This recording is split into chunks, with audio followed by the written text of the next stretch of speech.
Now, why do some people spend years learning a language but still freeze the moment they have to speak, while others seem to make impossible progress? And now, I don't think it's because they're more talented. After teaching myself Turkish to a C1 level, I realized something surprising. I accidentally learned in a completely different order, and it's not what most language courses teach. And what's interesting about this is that I think it applies to many skills, not only to language. And today I want to show you the framework that I used. Most of us think learning begins with information.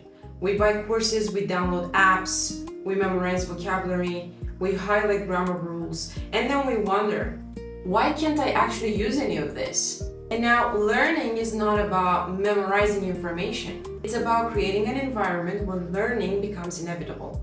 And without knowing, I had already spent years building that environment. And now I will tell you more about what I call the learning loop. Absorb, use, understand. The absorb, use, understand framework I came up with is actually heavily influenced by William Horton and Bloom's taxonomy. Here's what I want you to remember. Now, absorb can be anything from listening to music, watching a movie, or reading anything related to the language you're studying. For example, you watch a food vlog on YouTube and you keep hearing something that sounds like onegaishimasu. You don't know the exact grammar yet, but now you're curious because it's tied to a specific real-world action. Use is where you put knowledge into active practice. You speak, write, or practice what you just learned. So instead of waiting to master the language, you instantly try to use the phrase you heard. You look up the word for coffee, which is kohi. And now you can say kohi onegaishimasu. Understand is all about connecting the dots. Now you study the grammar rules, look up patterns, and figure out the mechanics behind how the language actually works.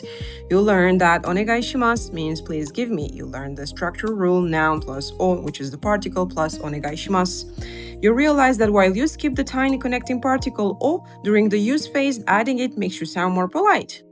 Now that you understand the formula, you can completely customize it. You swap out coffee for mizu, which is water, or ramen, confidently mastering the concept. My Turkish journey didn't just begin with a textbook.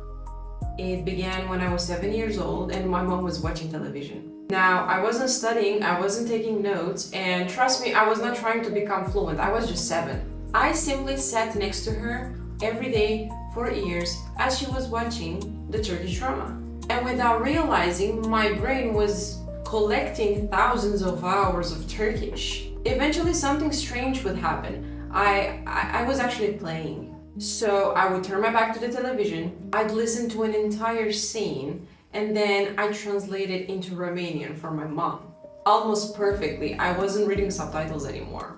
I was understanding what I heard. Now, looking back, I realized I had built listening before I had ever tried speaking. My brain already recognized the sounds of Turkish. I just didn't know how to produce them.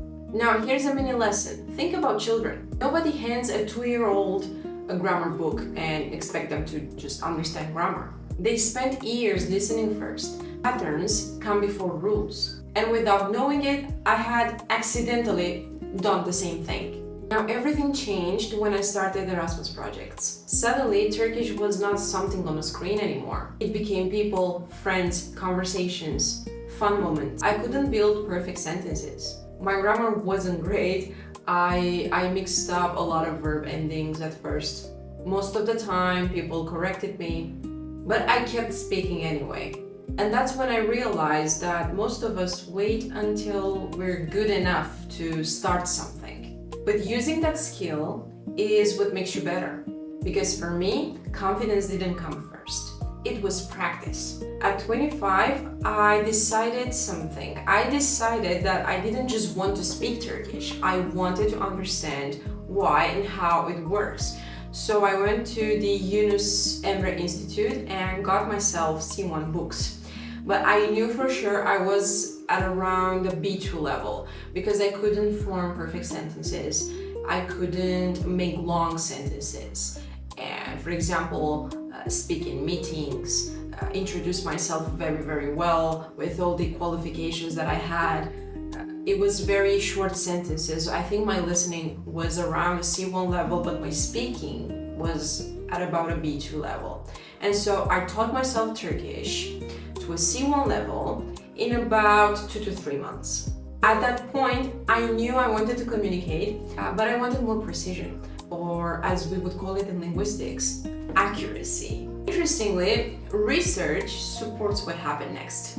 Research from the UCL Institute of Education found that teenagers who read frequently tend to develop stronger vocabulary than those who don't.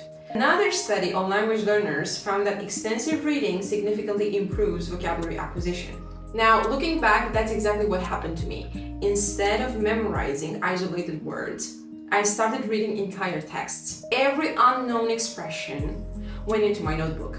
Then I used those expressions in conversations with my husband, who is Turkish. I also immersed myself in native content. I used Turco Profundo for listening. I used the Güncel Türkçe to understand how native speakers would answer exam questions. And here the goal wasn't to memorize Turkish, it was to surround myself with it. 3 months later, I walked into the TOEML exam. Speaking, listening, writing, reading. I scored an 88 out of 100 and finally got my C1 diploma. Now, let's remember this. The learning loop I said, right? Absorb, use, understand. Turkish didn't just teach me a language, it taught me how people learn. Since then, I realized that this works for far more than just languages. Whether it's learning AI, podcasting, public speaking, absorb, use, understand is a method that you can definitely use. Think about it. Most of us are trying to understand something before we spend enough time trying to absorb that. The problem is not that you're a slow learner. Maybe you're just using the wrong method. You are learning in the wrong order. This week, I want you to think about one difficult skill that you've been trying to learn and ask yourself one question. Why are you getting stuck? Are you trying to understand before you've spent enough time absorbing it? I'd love to know what you think in the comment section. What's one skill you're trying to learn this year? And which stage of the learning loop are you currently in? Let me know. Thank you so much for spending these minutes with me. I will see you in the next episode of Moonatic Talks. Bye bye!